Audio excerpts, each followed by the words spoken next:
जब एक जाबाज army officer की मां सड़क के किनारे बैठकर सब्जी बेच रही थी, तभी एक इंस्पेक्टर ने आकर औरत को एक जोरदार तमाचा मार देता है और उनकी सारी सब्जियां गिरा देती है।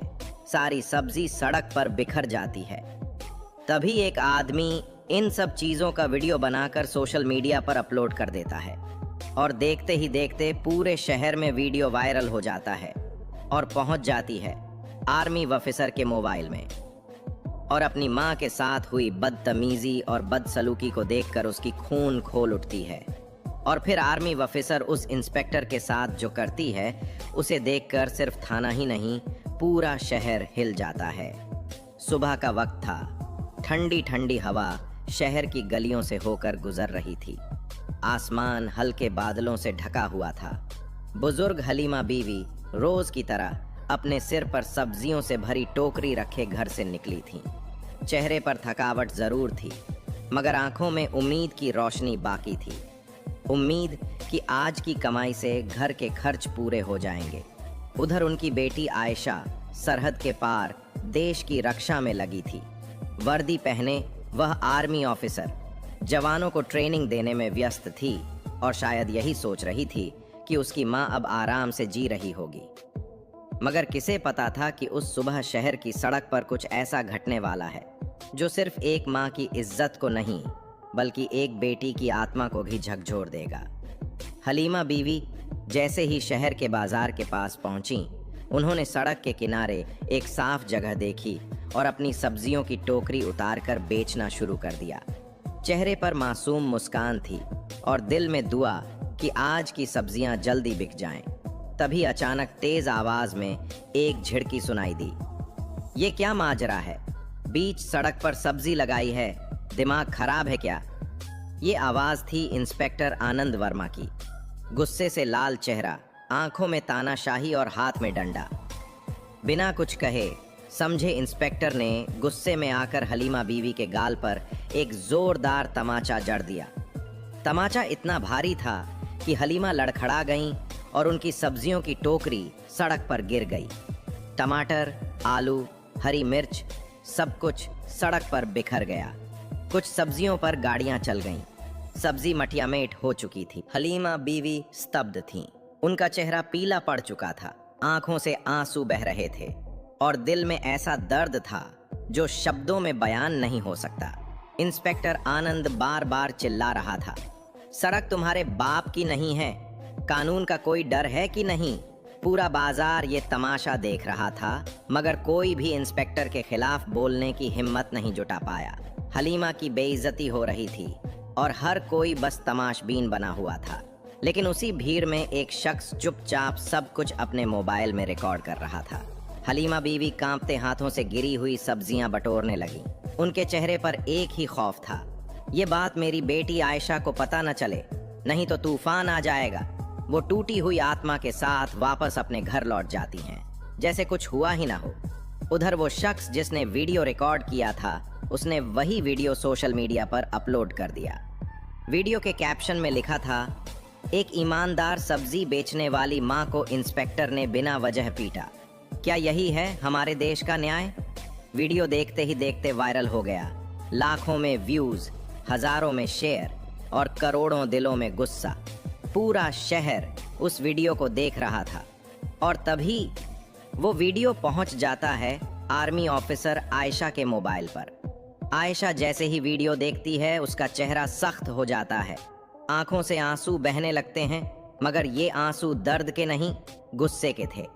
उसका खून उबाल मारने लगता है। जिस मां ने उसे पाल पोस कर इतना बड़ा बनाया, उसके साथ ऐसा बर्ताव। अब उस इंस्पेक्टर को मैं बताऊंगी असली ताकत क्या होती है, उसने खुद से कहा। आयशा अपने सीनियर से छुट्टी लेकर तुरंत घर के लिए रवाना होती है। वो वर्दी उतार देती है और एक लाल रंग का सलवार सूट पहनकर बस में बैठ जाती है। बस में उसके सामने वाली सीट पर एक महिला बैठी होती है जो मोबाइल में वही वायरल वीडियो देख रही होती है। महिला धीरे से पूछती है, बिटिया ये जो औरत वीडियो में है, ये तुम्हारी माँ ही है ना? आयशा ने धीरे से सिर झुकाया। आंखों में आंसू थे, लेकिन चेहरा गुस्से से तप रहा था। हाँ, वो मेरी माँ है और अब वो इंस्पेक्टर माफी नहीं, सबक पाएगा। शाम ढल चुकी थी। हल्की ठंडी हवा चल रही थी। जैसे ही दरवाजे पर दस्तक हुई, अंदर से बुजुर्ग आवाज आई, कौन है? मैं हूं मम्मी, आयशा, दरवाजा खोलो, मैं आ गई हूं। हलीमा बीवी ने जैसे ही बेटी की आवाज सुनी वो घबरा गईं, मगर दरवाजे की तरफ तेजी से बढ़ीं और झट से किवाड़ खोल दिए। सामने अपनी बेटी को देखकर वो खुद को रोक न सकी। बिना कुछ कहे उसे गले से लगा लिया। दोनों की आंखों से आंसू बहने लगे, जैसे हर दर्द का जवाब बस यही एक आलिंगन था। घर के अंदर दाखिल होते ही आयशा ने माँ का हाथ पकड़ा और उसे बिठाकर पूरी बात बताई। वह सब जो उसने वीडियो में देखा, जो पूरे शहर ने देखा। मम्मी, आप चुप क्यों रहीं? इतनी बड़ी बात, और आपने मुझे कुछ बताया तक नहीं। हलीमा ने कांपते हुए स्वर में कहा, बेटा, मैं नहीं चाहती थी तू ये सब जाने। तेरा मन दुखी हो। तू दूर थी, तेरी फिक्र मुझे हर पल खाती थी। ये सब तो चलता है बेटा, वो पुलिस वाले हैं, गुस्से में बोल दिया होगा, कोई बात नहीं। मगर आयशा अब शांत नहीं थी। उसकी आंखों में आंसुओं की जगह अब गुस्से की आग थी। ये कोई छोटी बात नहीं है मम्मी। आपके साथ जो हुआ है वो सिर्फ बदतमीजी नहीं, इंसानियत की तौहीन थी। मैं सब देख चुकी हूँ, पूरा शहर देख चुका है, और अब वो इंस्पेक्टर नहीं बचेगा। इतने में 3-4 मोहल्ले की औरतें घर पर आ पहुंची। उनमें से किसी ने चुपचाप दरवाजा खटखटाया। बेटी, तेरी माँ के साथ जो हुआ, हमने वो वीडियो देखा। बहुत बुरा किया उस इंस्पेक्टर ने। क्या तूने भी देखा वो सब? आयशा ने धीमे मगर भारी स्वर में कहा, हाँ, मैंने देखा है, और मैं चुप नहीं बैठने वाली। औरतें घर के अंदर बैठ गईं। किसी के चेहरे पर गुस्सा था, किसी पर झूठी हमदर्दी, और कुछ तो अंदर ही अंदर तमाशा देखकर संतुष्ट लग रही थीं। हलीमा बीवी ने उन औरतों को समझाया, तुम लोग मेरी बेटी को कुछ मत कहो। मैं नहीं चाहती कोई हंगामा हो। वो पुलिस वाला है, बोल दिया तो क्या हुआ? ये सब तो रोज होता है, जाने दो। औरतों ने भी आयशा को समझाने की कोशिश की, बेटी, तेरा ही नुकसान हो जाएगा। मगर आयशा के चेहरे पर अब किसी समझौते की जगह नहीं बची थी। वो अब वो शेरनी थी जिसकी माँ को भरी सड़क पर जलील किया गया था। अगली सुबह आयशा तैयार होकर माँ के पास आई और दृढ़ आवाज में कहा, मम्मी, मैं अब चुप नहीं बैठ सकती। आज मैं थाना जाऊंगी और उस इंस्पेक्टर के खिलाफ रिपोर्ट दर्ज करवाकर ही लौटूंगी। हलीमा ने उसका हाथ थामा। बेटा, सोच समझकर कदम उठाना। आयशा ने बस एक मुस्कान दी और बाहर निकल गई। गांव की गलियों में खुसर पुसर शुरू हो चुकी थी। लोग छज्जों से झांक रहे थे। मर्द दुकानों पर बैठे हल्की आवाज में तंज कस रहे थे। बच्चे गली में मोबाइल में वही वायरल वीडियो दिखा दिखाकर हंस रहे थे। किसी ने अफसोस जताया तो किसी ने कहा, अरे छोड़ो यार, आजकल की पुलिस ऐसी ही है। कुछ ने तो मजाक बनाकर वीडियो को नए नए कैप्शन के साथ सोशल मीडिया पर फिर से शेयर भी कर दिया था। आयशा एक रिक्शे में बैठकर शहर की ओर जा रही थी। रास्ते में अचानक उसकी नजर सड़क की दूसरी तरफ पड़ी। वहां वही इंस्पेक्टर आनंद वर्मा खड़ा था, हाथ में चाय का कप, चेहरे पर वही घमंड।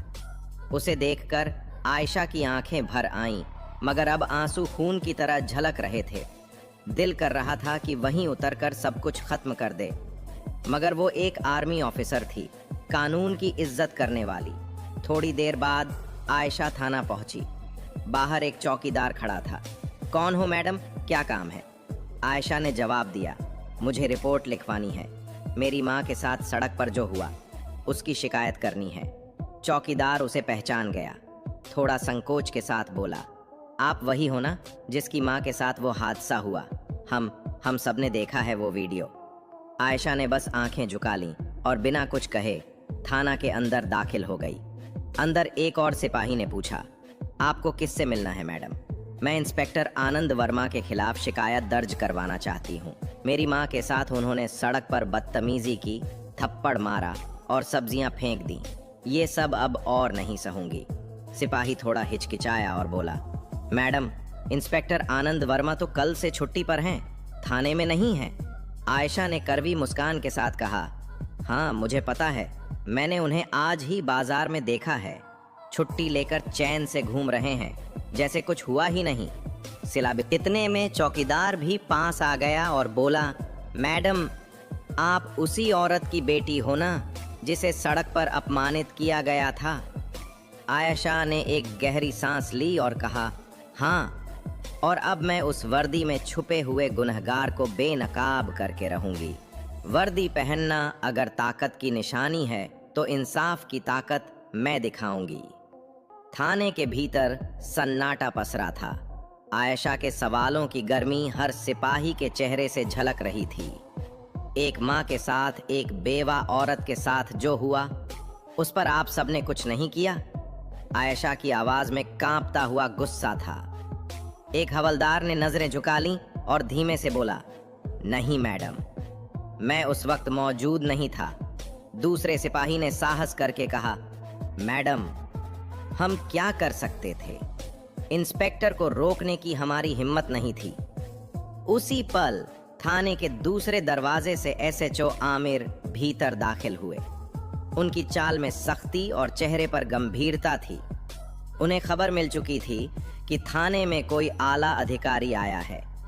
जैसे ही उन्होंने आयशा को देखा, उन्होंने कहा, मैडम, मुझे मालूम है आप यहाँ क्यों आई हैं, लेकिन उससे पहले मैं जानना चाहता हूँ कि आप किस विभाग से हैं।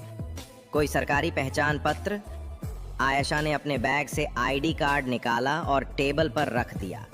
एसएचओ आमिर ने कार्ड देखा और झुककर आदर से कहा, मैडम, आप कहें तो हम इंस्पेक्टर आनंद वर्मा के खिलाफ तुरंत कानूनी कार्रवाई शुरू कर सकते हैं। बताइए, आपको क्या करना है? आयशा की आंखों में आंसू नहीं थे। वहां अब सिर्फ एक संकल्प था, मुझे कानूनी कार्रवाई तो चाहिए, लेकिन सिर्फ कागज पर नहीं। जिस तरह मेरी माँ को सबके सामने जलील किया गया, उसी तरह मैं भी उसी इंस्पेक्टर से लोगों के सामने माफ़ी मंगवाऊंगी, उसकी वर्दी उतरवाऊंगी, ताकि फिर कोई इंसान अपनी ताकत को यूं गलत इस्तेमाल न करे। एसएचओ आमिर ने बिना कोई बहस किए जवाब दिया, जैसा आप कहें मैडम। उन्होंने तुरंत एक फाइल निकालकर सारे कागज तैयार करवाए। रिपोर्ट दर्ज हो चुकी है, पूरी कार्रवाई होगी। आयशा ने अपना कार्ड वापस बैग में रखा और थाने से निकलकर सीधा शहर के उसी बाजार की ओर चल दी जहां से ये आग भड़की थी। दिन की रोशनी अब धीमी हो चली थी। सूरज डूबने की तैयारी में था और फिजा में एक अजीब सी थकान घुल गई थी। वही बाजार, वही सड़क, जहां हलीमा बीवी सब्जियां बेचा करती थीं, आज भी सब कुछ वैसे ही था, लेकिन अब लोगों की निगाहों में एक चुपचाप सी शर्मिंदगी तैर रही थी। आयशा हर दुकान, हर नुक्कड़ पर लोगों से बात करने की कोशिश कर रही थी। क्या आपने वो मंजर अपनी आंखों से देखा था? क्या आप जानते हैं कि वो वीडियो किसने बनाई थी? कोई है जो गवाही दे सके? मगर जवाब में हर ओर सन्नाटा था। कुछ ने नजरें चुरा लीं, कुछ ने बहाना बना लिया कि वो तो हम वहां थे ही नहीं। आयशा के दिल में एक हल्की सी मायूसी दौड़ गई। जिस सच के लिए वो लड़ रही थी, वही सच अब लोगों की जबान पर ताले डाल रहा था। तभी अचानक एक दुबला पतला, करीब 18-19 साल का लड़का उसके पास आया। चेहरे पर झिझक थी, लेकिन आंखों में ईमान की चमक। बीबी जी, मेरा नाम उमर है। वो वीडियो मैंने ही बनाई थी। आयशा चौंक गई। तुमने? जी, मेरी नीयत किसी को शर्मिंदा करने की नहीं थी, लेकिन जब इंस्पेक्टर आनंद वर्मा ने आपकी माँ को थप्पड़ मारा और सब्जियां फेंकी तो दिल में आग लग गई। मैं बर्दाश्त नहीं कर पाया, तभी मैंने वीडियो बनाया और सोशल मीडिया पर डाल दिया। आयशा की आंखें नरम हो गईं। उसने एक पल सोचा और फिर पूछा, क्या तुम्हारे पास असली वीडियो है, बिना एडिट की हुई? उमर ने फौरन जेब से मोबाइल निकाला, एक फोल्डर खोला और वीडियो खोलकर सामने कर दिया। आयशा ने देखा, वही लम्हा, इंस्पेक्टर आनंद की घमंड भरी आवाज, हलीमा बीवी की कांपती आंखें, सड़क पर बिखरी सब्जियां और लोगों की खामोश भीड़। आयशा ने पूछा, क्या तुम ये वीडियो मुझे भेज सकते हो? जी अभी भेजता हूँ, लेकिन बीबी जी अगर कोई खतरा हो तो मेरा नाम मत बताना। आयशा ने उसके कंधे पर हाथ रखा और कहा, तुमने सच का साथ दिया है, ये कभी कमजोरी नहीं होती। मैं वादा करती हूँ तुम्हारी पहचान उजागर नहीं होगी, तुम महफूज रहोगे। वीडियो मिलते ही आयशा ने अपना लैपटॉप निकाला। उसने एक नया फोल्डर बनाया, इंसाफ के लिए सबूत। पहली फाइल में वही असली वीडियो सहेजा, दूसरी में इंस्पेक्टर आनंद वर्मा के खिलाफ रिपोर्ट की कॉपी जो थाने से मिली थी, तीसरी में थे उसके लिखे हुए सवाल, वो सवाल जो अब पूरे शहर से पूछे जाएंगे। शहर की फिजा पहले से ज्यादा गंभीर हो चुकी थी। हलीमा बीवी की आंखों का दर्द अब लाखों लोगों की आवाज बन चुका था। वीडियो वायरल हुआ तो हलचल सिर्फ सोशल मीडिया पर नहीं, पूरे पुलिस डिपार्टमेंट में मच गई। आयशा ने वो वीडियो, रिपोर्ट की कॉपी और सभी सबूत एक ईमेल के जरिए शहर के पुलिस कमिश्नर, डीसीपी साउथ और मानवाधिकार आयोग को भेज दिए थे।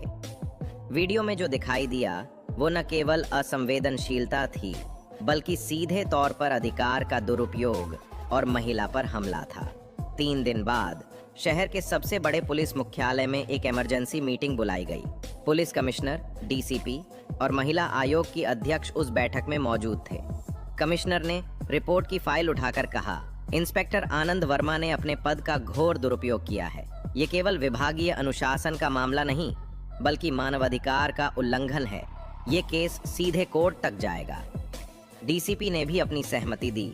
इसकी विभागीय जांच अभी से शुरू की जाए और तत्काल प्रभाव से आनंद वर्मा को निलंबित किया जाए। उसी शाम पूरे शहर के अखबार और न्यूज चैनलों में ब्रेकिंग न्यूज चली। महिला के साथ सड़क पर बदसलूकी करने वाले इंस्पेक्टर आनंद वर्मा पर बड़ी कार्रवाई, तत्काल प्रभाव से निलंबित, विभागीय जांच के आदेश, केस दर्ज। हलीमा बीवी उस वक्त अपनी दुकान पर बैठी थीं। उनके पास मोहल्ले की औरतें आईं और किसी ने चुपके से मोबाइल दिखाया। वो न्यूज़ देखकर उनकी आंखें भर आईं। आयशा, जो बगल में खड़ी थी, मुस्कुराई नहीं, बस सिर झुकाकर बोली, अभी शुरुआत है मम्मी, मंजिल अभी बाकी है। अगले हफ्ते commissioner office, departmental inquiry committee ने इंस्पेक्टर आनंद वर्मा को पेश होने का आदेश दिया। पूरी कार्यवाही कैमरे पर रिकॉर्ड की जा रही थी। कमेटी में एक रिटायर्ड जज, महिला आयोग की प्रतिनिधि और एक आईपीएस अधिकारी भी मौजूद थे। कमेटी के सामने वीडियो सबूत, गवाह उमर का बयान, थाने में दर्ज एफआईआर और मीडिया की रिपोर्ट्स रखी गईं। जब आनंद वर्मा से पूछा गया कि उसने क्यों उस महिला को थप्पड़ मारा और सब्जी बिखेरी, तो उसने बहाना दिया, वो सड़क जाम कर रही थी। जज ने गंभीर स्वर में कहा, क्या सड़क जाम करना इतना बड़ा अपराध है कि आप एक बुजुर्ग महिला को थप्पड़ मारें और उसकी रोजी रोटी सड़क पर फेंक दें? जवाब में आनंद वर्मा चुप। 15 दिनों की जांच के बाद फैसला हुआ, इंस्पेक्टर आनंद वर्मा को पद से बर्खास्त किया जाता है। उस पर आईपीसी 323 मारपीट, 504 अपमान, 506 धमकी और 354 महिला के सम्मान को चोट पहुंचाना जैसी धाराओं के तहत एफआईआर दर्ज की गई। केस अब सेशन कोर्ट में चलेगा। प्रेस कॉन्फ्रेंस का दिन पुलिस कमिश्नर, डीसीपी और खुद आयशा एक साथ मीडिया के सामने आए। कमिश्नर ने कहा, पुलिस विभाग में कोई भी कानून से ऊपर नहीं है। आयशा जैसी बेटियां हमारे देश की ताकत हैं और हम हर उस इंसाफ के साथ हैं जो महिलाओं की गरिमा की रक्षा करता है। आयशा ने माइक थामा। मेरी माँ की आंखों में जो आंसू थे वो अब लाखों औरतों की आवाज बन चुके हैं। इंसाफ अब सिर्फ कागजों में नहीं, हकीकत में हुआ है। 1 महीने बाद हलीमा बीवी अब सड़क पर नहीं, एक छोटी पक्की दुकान में बैठती हैं। दुकान का नाम इज्जत का बाजार, माँ बेटी की जंग का सलाम। उमर, जो पहले सिर्फ एक आम लड़का था, अब एक स्थानीय मीडिया चैनल का रिपोर्टर बन चुका है। और आयशा, वो अब भी सेना में है, मगर उसके नाम के आगे एक नया टैग है, देश की रखवाली करने वाली और इंसाफ की मिसाल। दोस्तों, अगर आपको यह वीडियो पसंद आया है तो प्लीज़ वीडियो को लाइक कीजिए और ज़्यादा से ज़्यादा लोगों तक शेयर कीजिए और चैनल को सब्सक्राइब ज़रूर